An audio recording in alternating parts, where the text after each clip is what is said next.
Hello అండి అందరికీ. నేను మా బాస్ ఇదే ఫస్ట్ టైం అనుకుంటా. అంటే వేరే ఫంక్షన్ ఇలా ఫస్ట్ టైం. కొంతమందికి అంటే ఓషో, రంగనాయకమ్మ, ఆర్జీవి ఇటువంటి వాళ్ళకి చావు ఉండదు.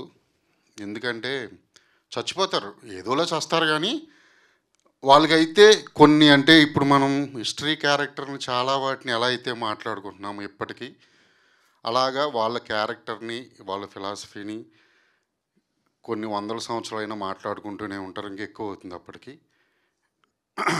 సో అంటే ఆయన గురించి చెప్పే అవకాశం ఇప్పుడు రాలే కాబట్టి చెప్పా. మేమేమి ఎప్పుడు చాలా మాట్లాడుకుంటూ ఉంటాం.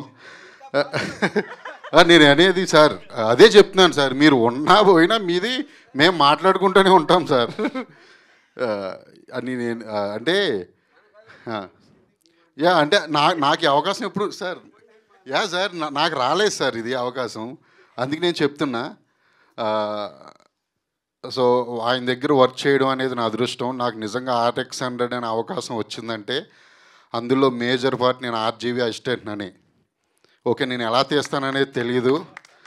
వాళ్ళకి ఆర్జీవీ అసిస్టెంట్ అనే వచ్చింది. నేనే కాదు, నాలాంటి వాళ్ళు చాలామంది ఉన్నారు, చాలామంది. మీకు అందరికీ తెలిసి ఇండస్ట్రీలో ఎవరున్నారు ఆర్జీవీ అసిస్టెంట్లు ఇక్కడ కానీ బాలీవుడ్ కానీ, అందులో నేను ఒకరిని. Thank you sir. అలాగే డిమాండ్ కాలనీ విషయానికి వస్తే, నేను ఇంకా అప్పుడే ట్రయల్స్లో ఉన్న టైంలో డిమాండ్ కాలనీ 1 రిలీజ్ అయింది.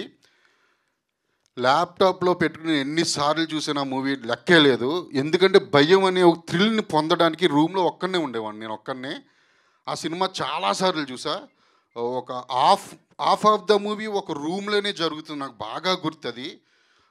నాకు ఈ మధ్యన వచ్చి సురేష్ గారు ఇలా డిమాండ్ కాలనీ 2 తీసుకుంటున్నాను అని చెప్పిన వెంటనే తీసుకోమని చెప్పా. ఎందుకంటే నాకు 1 నేను పెద్ద ఫ్యాన్ని, నిన్న కూడా అదే చెప్పాను నేను. వెంటనే తీసుకోండి, ఎవరంటే సేమ్ డైరెక్టర్ అయినప్పుడు ఆబ్వియస్లీ అదిరిపోతుంది, తీసుకోండి అని చెప్పా. తీసుకున్నారు. అలాగే నేను ఆ మూవీ కూడా చూసా.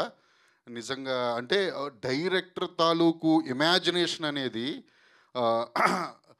ఎలా పని చేయాలంటే, ఇమాజిన్ చేయగల డైరెక్టర్లు మాత్రమే విజువల్గా వండర్స్ సృష్టించగలరని నేను పక్కా నమ్ముతాను. అందులో ఈయన సెకండ్ హాఫ్ అయితే అసలు ఆ సౌండింగ్, అందులో థియేటర్ మేము చూసిన విమల్ న్యూ ఓపెన్ చేశారని చెప్తున్నారు, మైత్రి సంస్థ. వాళ్ళ సౌండ్ ద్వారా సినిమా చూస్తే అసలు నెక్స్ట్ లెవెల్. మీరందరూ థ్రిల్ అవుతారు అనుకుంటున్నాను. ఆడియన్స్ అందరూ ఖచ్చితంగా వెళ్ళండి.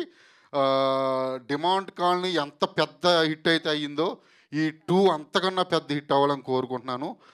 ప్రియా భవానీ శంకర్ యాక్టింగ్ ఎరగదీశారు. అండ్ డైరెక్టర్ అజయ్ ముత్తు ఆయన పేరు, ఆయన కూడా చాలా బాగా చేశారు. మిగతా ఆర్టిస్టులు అందరూ చాలా బాగా చేశారు. ఎస్పెషల్లీ మ్యూజిక్ అయితే అదిరిపోయింది. వీటన్నిటిని చూడడానికి కోసమైనా మీరు ఒకసారి థియేటర్కి వెళ్ళి చూడాలి, డిమాండ్ కాలనీ 2. అలాగే అందరికీ all the very best. Suresh గారికి, ఈ మూవీలో ఇన్వాల్వ్ అయి ఉన్న అందరికీ all the very very very best. మిమ్మల్ని ఇదే ఫస్ట్ అండ్ లాస్ట్ క్షమించేసాం, మళ్ళీ క్షమించాం మేము. లాస్ట్లో చెప్తా. అయ్యో.